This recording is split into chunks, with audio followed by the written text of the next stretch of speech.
Folha TV, apoio Plainge.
Olá, está começando agora mais uma edição do Folha TV, uma parceria entre a Folha de Londrina e a UniTV.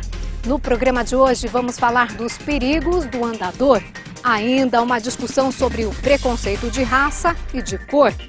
E você vai conhecer exemplos de talento para a música e para os negócios. Fique com a gente, o Folha TV está só começando.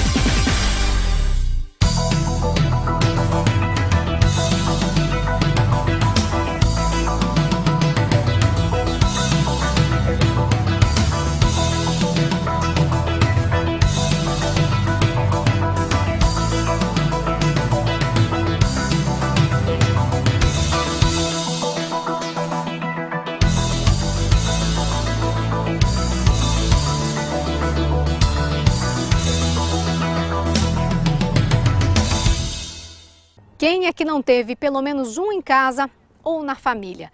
Estamos falando do andador para bebês. Muitos pais acreditam que o equipamento pode ajudar no desenvolvimento da criança e até acelerar os primeiros passinhos. No entanto, uma campanha da Sociedade Brasileira de Pediatria quer proibir o uso do andador. Veja só o porquê.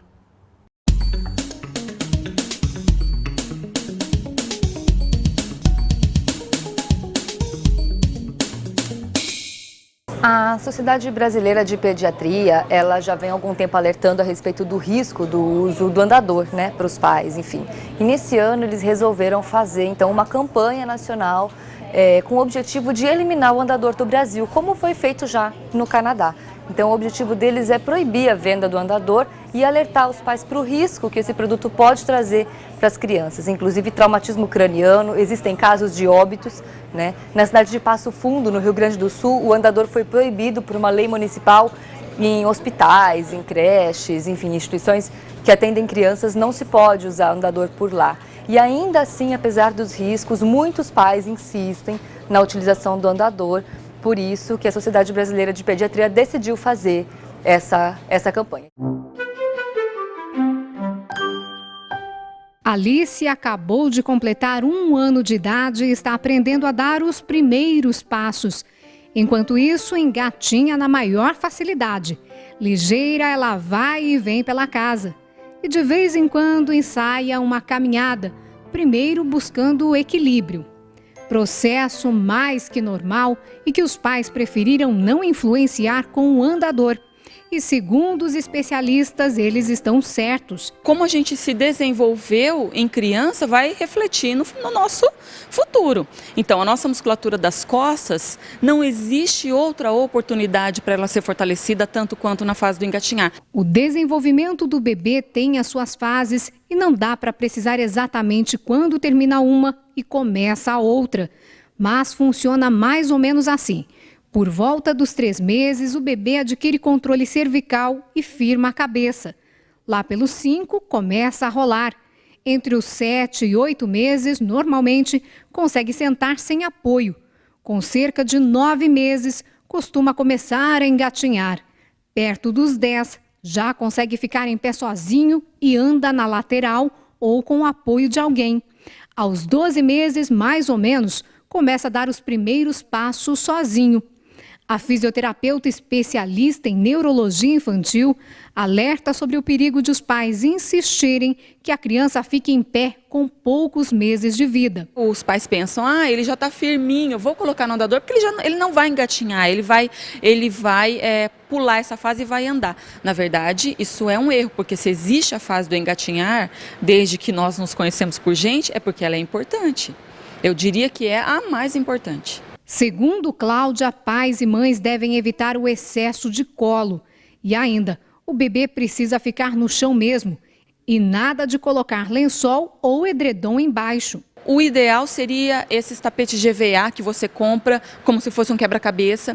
Tem de letras, de números, de bichinhos. E você pode fazer um quarto, por exemplo, uma sala de brinquedo, só com esse material. Porque se você colocar no lençol, no edredom, ele vai engruvinhar e ele vai acabar até podendo, sei lá, se sufocar ali.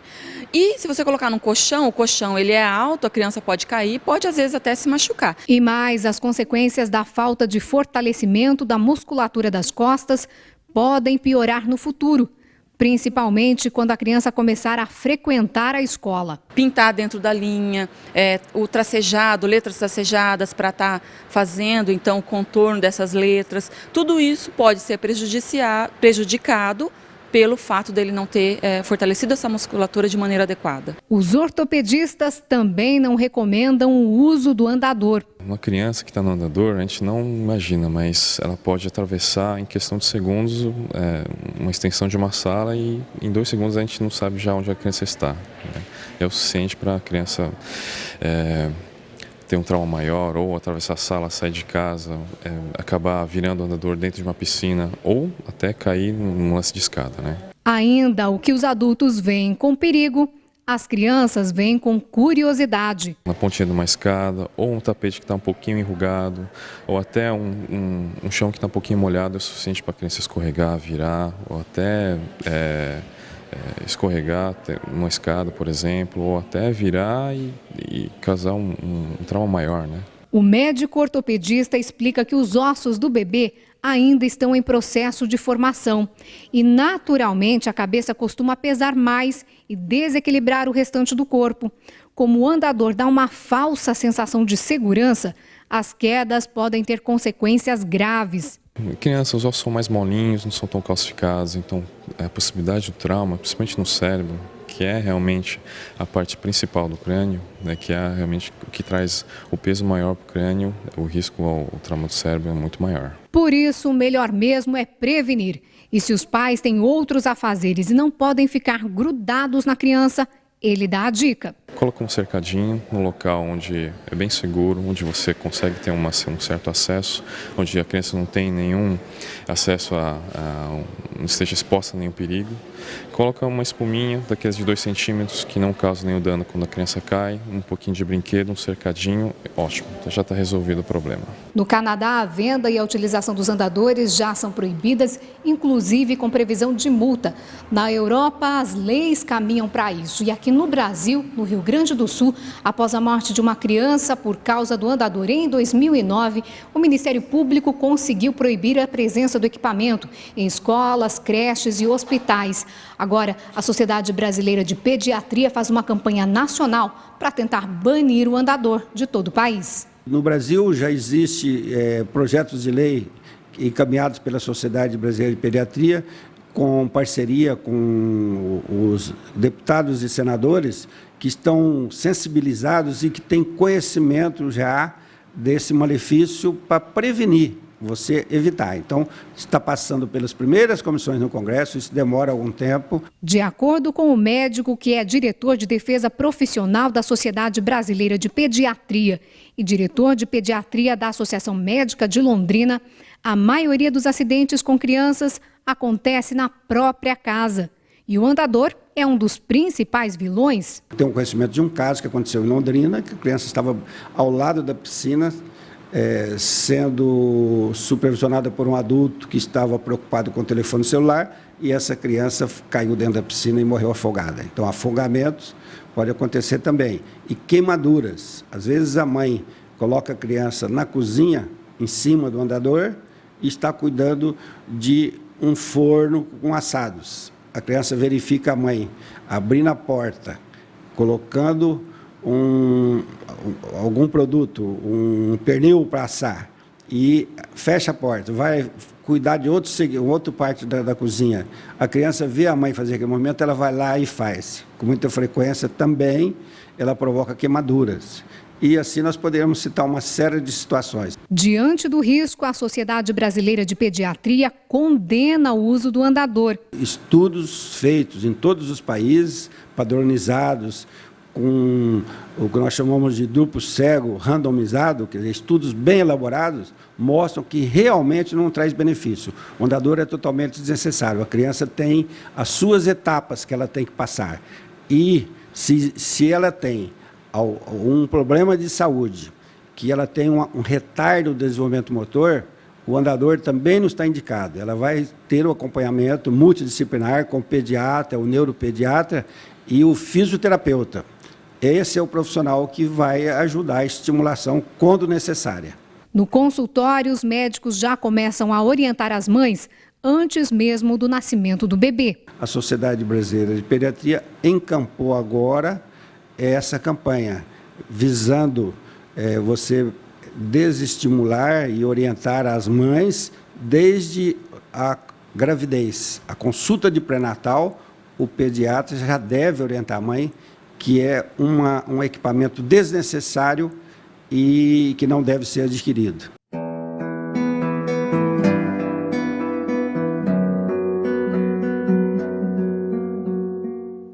Será que somos mesmo todos iguais? Daqui a pouco o Folha TV debate o assunto racismo. A gente volta já já.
Há cerca de um mês, um menino de 7 anos teria sido expulso de uma concessionária de carros importados no Rio de Janeiro. Detalhe, a criança, que é negra, estava com os pais adotivos, que são brancos. O caso virou notícia no país inteiro e reacendeu a discussão sobre o preconceito. Afinal, o Brasil é ou não é um país racista?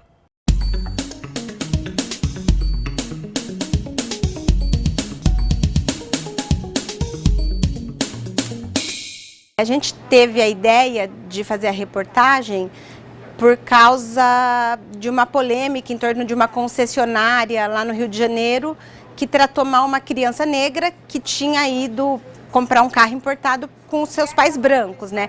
Aí, a partir desse fato, a gente resolveu investigar como é que é o racismo no Brasil, se existe, se não existe. No final, ficou uma matéria legal porque a gente conseguiu abordar um problema que não é muito comentado, ele é meio disfarçado, e através de números e de depoimentos a gente conseguiu mostrar que realmente ainda existe no Brasil e que precisa ser discutido. Somos um país de muitas cores, de muitas raças, de muitas misturas.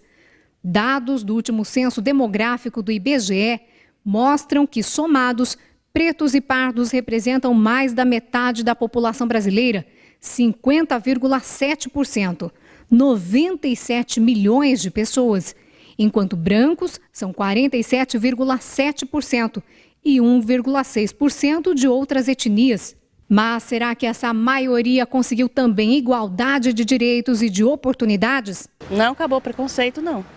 Ainda existe? Existe muito. Há discriminação no serviço, principalmente no serviço, né? Você vai procurar um emprego, dependendo de quem, é tudo diferente. Reflexo também de um outro dado, o nível de escolaridade. 9.800.000 brasileiros com curso superior completo são brancos e apenas 3.300.000 de pretos ou pardos. Em compensação, entre os que não têm instrução ou que não terminaram o ensino fundamental, 40 milhões são pretos ou pardos e 26.300.000 brancos. Depende muito da aparência e dos estudos, né? Ou seja, para o negro se dar melhor, ele tem que ser muito mais do que o outro. Muito mais avançado do que o outro. Você chega num lugar, está esperando para ser atendida, vai, acho que aquele lá, ele espera, tipo assim, né? O negro, ele espera, o negro sabe? Deixa para depois, sabe? Então eu já senti isso aí. Outros números que mostram a disparidade são do mapa da violência. 75% dos jovens vítimas de homicídio no país em 2010 eram negros, quase 35 mil pessoas. A Lei Áurea, que colocou fim à escravidão negra, foi assinada pela princesa Isabel em 1888. Vai completar 125 anos. E desde 1989, preconceito de raça ou de cor é considerado crime no Brasil, segundo uma lei federal, com previsão até de prisão. Mas será que na prática o racismo acabou de verdade? Se você vê algum médico negro, é difícil, não é? Você vê até chegar a ser um enfermeiro, um técnico, mas um médico jamais, assim, é muito difícil, né? É difícil você ver um advogado negro, um médico, é muito difícil. Então eu acho que tem bastante preconceito ainda. Eu acredito que quando a gente assiste as novelas, quando existe um perfil desenhado, historicamente, o negro geralmente é visto distante dos espaços de poder, distante dos espaços da política, distante dos lugares de status da sociedade. E aí eu dava o exemplo, inclusive, do ministro Joaquim Barbosa, né? Quando ele chega ao Supremo Tribunal Federal da Justiça, há uma euforia social muito grande nesse sentido, porque é um negro que ascende a um espaço que consideravelmente e historicamente não é ocupado por negros, né? Quando o presidente Barack Obama ocupa a presidência da República dos Estados Unidos, né?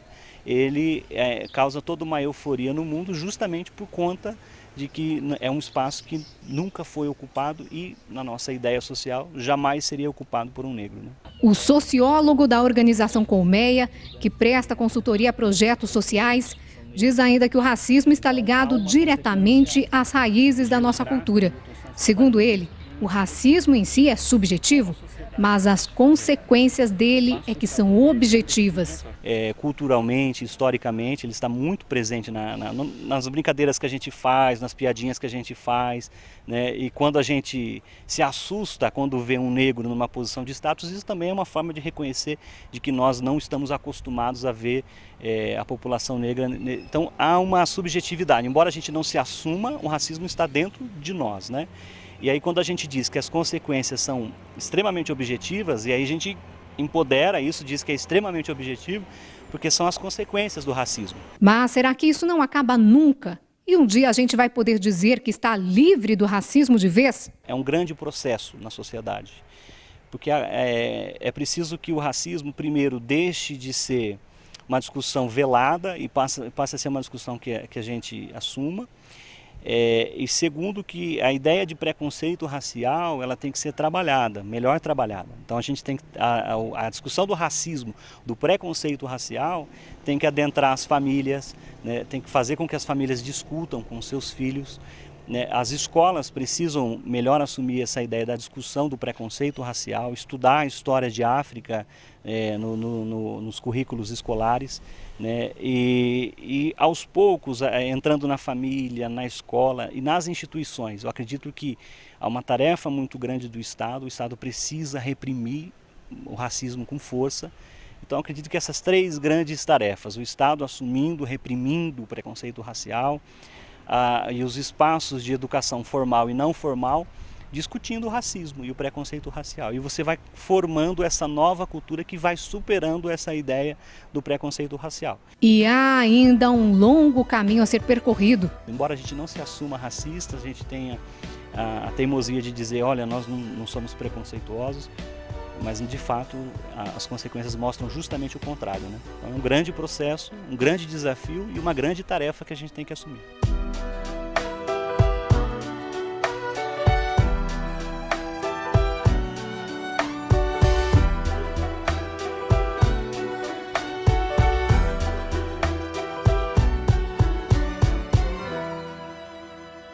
E a seguir, habilidade e talento. Será que é herança genética ou dom?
Consciência, memória, aprendizado, ação. Tudo está ligado ao nosso cérebro. Você já parou para pensar por que algumas pessoas têm talento para música, outras para dança ou para nenhuma das duas coisas? Ou então porque algumas pessoas não se dão bem no trabalho, mudam completamente e aí alcançam sucesso? Veja só alguns exemplos que fazem a gente refletir.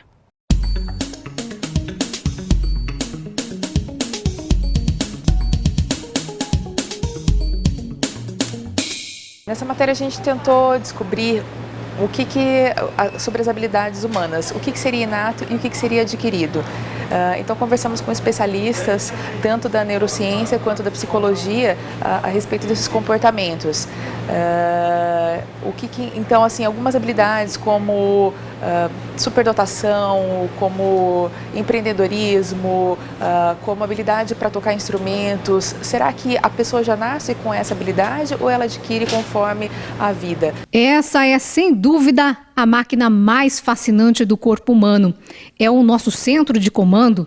Para se ter uma ideia, se o cérebro fosse um HD de computador, ele teria 4 terabytes de informação. Mesmo sendo apenas uma pequena parte do corpo, é ainda cheio de mistérios. Talento para música, para dança, para idiomas ou determinada profissão. Como explicar? Herança genética? Um dom que cada um tem? Ou é apenas uma questão de treino? Nem mesmo a ciência tem uma resposta definitiva sobre o assunto. Enquanto isso, especialistas no cérebro humano afirmam apenas que o importante é dar o estímulo certo para a pessoa certa. E olha só, o Guilherme é um bom exemplo disso. A intimidade com o violoncelo até engana. Aluno do nível avançado, teve o primeiro contato com o instrumento há apenas 3 anos. Aos 15, toca com uma naturalidade que surpreende.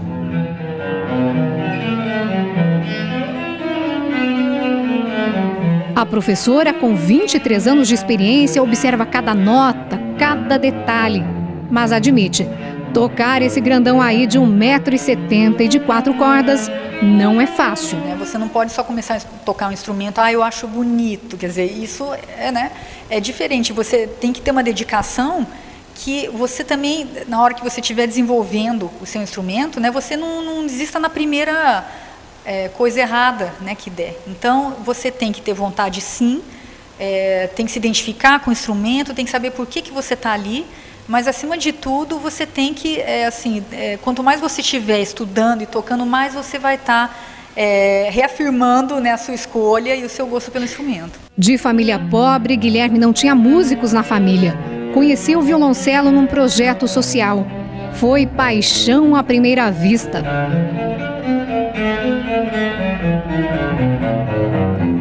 Em poucos meses, sabia músicas inteiras. Com 1 ano, já tocava bem, tanto que se destacou entre os demais. O violoncelo ainda é o preferido, mas não é o único instrumento que ele toca. Aqui eu faço aula de violoncelo, bateria e violão. Mas fora esses que eu faço aula, eu aprendi também outros, como piano, guitarra, contrabaixo e flauta doce e outros. Não, Guilherme não é um adolescente como a maioria da idade. Sertanejo, rock, funk, nada disso. Eu gosto mais da música barroca, né? Porque foi aí que surgiu os melhores compositores para as músicas. Todo dia depois da aula, Guilherme segue direto para o projeto. Além das aulas práticas, toca ainda na orquestra.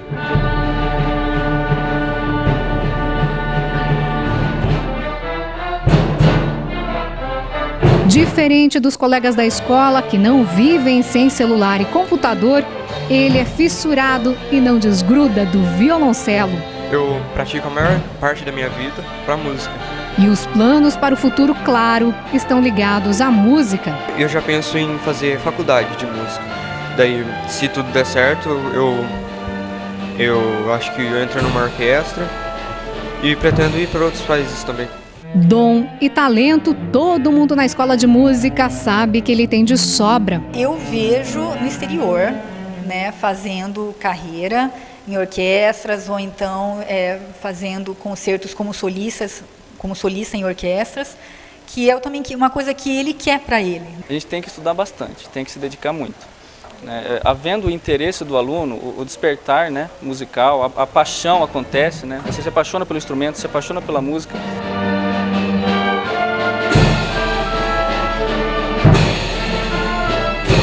Soraya poderia até ser tema de estudo também.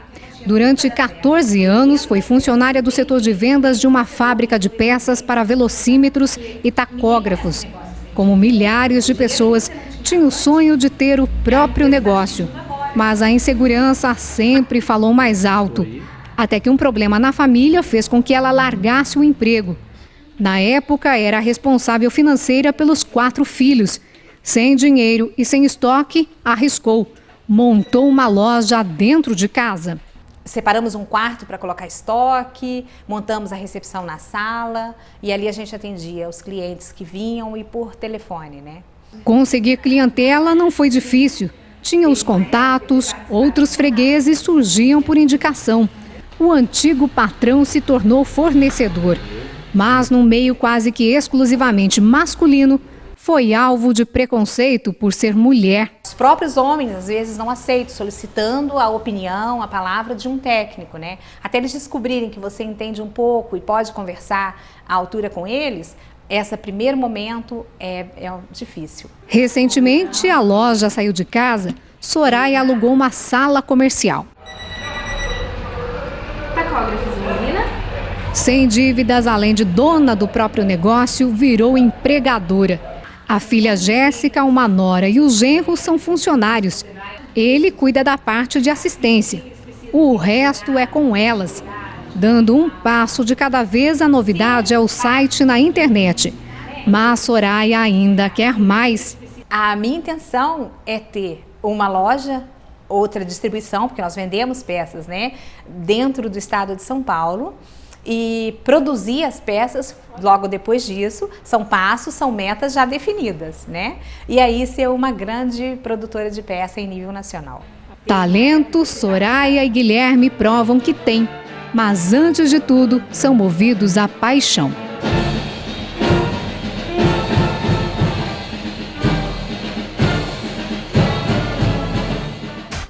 A gente encerra o Folha TV de hoje. Mais uma vez, obrigado pela sua companhia. Espero que você tenha gostado. A gente se vê no próximo programa. Até lá. Tchau, tchau.